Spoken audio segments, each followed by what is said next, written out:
Three major medical associations, including the American Academy of Pediatrics, have together declared a, quote, national state of emergency in children's mental health caused by COVID.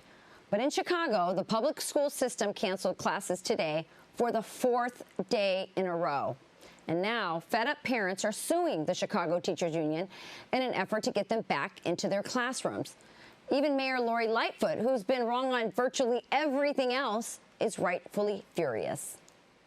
We live in a district where 70% or more of our kids qualify for free or reduced lunch, which means they live in households that are poor and working class, which also means that they live in households with single parents, mostly women of color, who have to work to be able to keep the home together. So this walkout by the teachers union, which is illegal, has had cascading negative ripple effects, not only on the students in their learning, their social emotional welfare, but also on the families themselves. Good point. So what does the teachers union have to say for themselves? The mayor's being relentless, but she's being relentlessly stupid. She's being relentlessly stubborn. Joining me now is Dennis Prager, founder and president of Prager U, and Quisha King, mom and host of The Quisha King Show.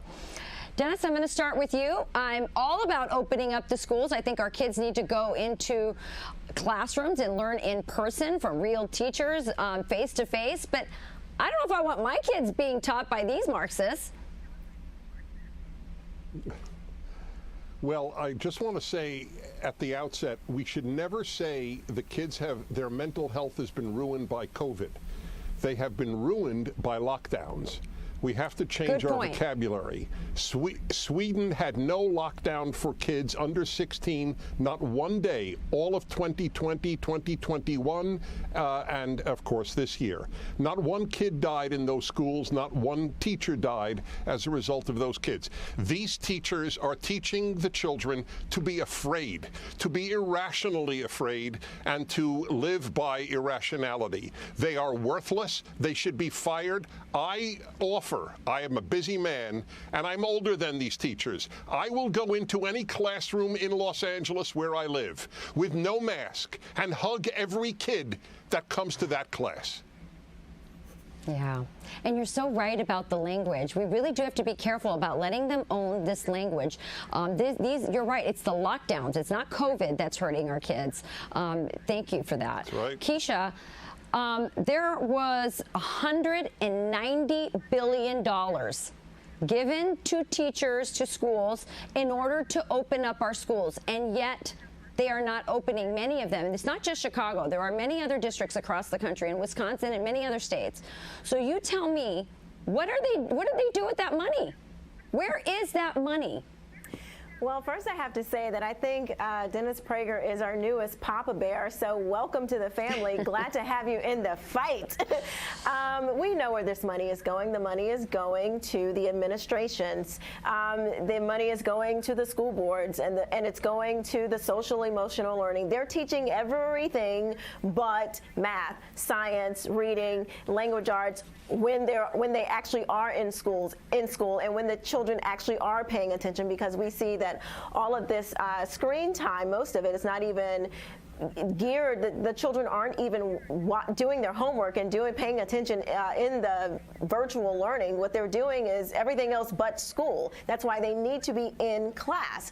This money is going to Asra Namani talked about it, these ESSER funds. It's going to the administrations. They're padding their pockets. The last thing that they are doing is caring about and trying to get money to the teachers and the students. They're funding themselves. It is very selfish, and I am sick and tired of innocent children being the victims of these administrations. It's ridiculous.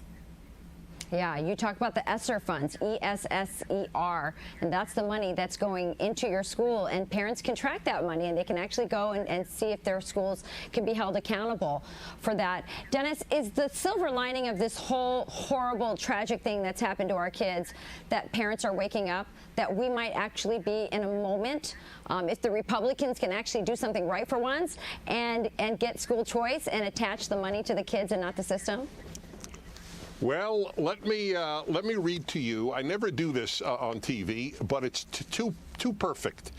There was an article on the teachers of Chicago in today's New York Times. In order to comment on a New York Times article, you have to be a New York Times subscriber. So the overwhelming majority of comments are from Democrats. Listen to this quick comment.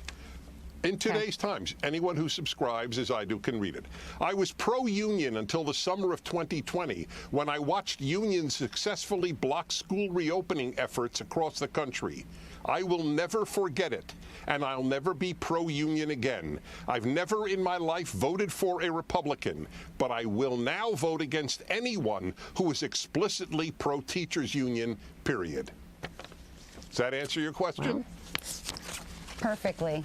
Dennis, Quisha, thanks for joining me tonight.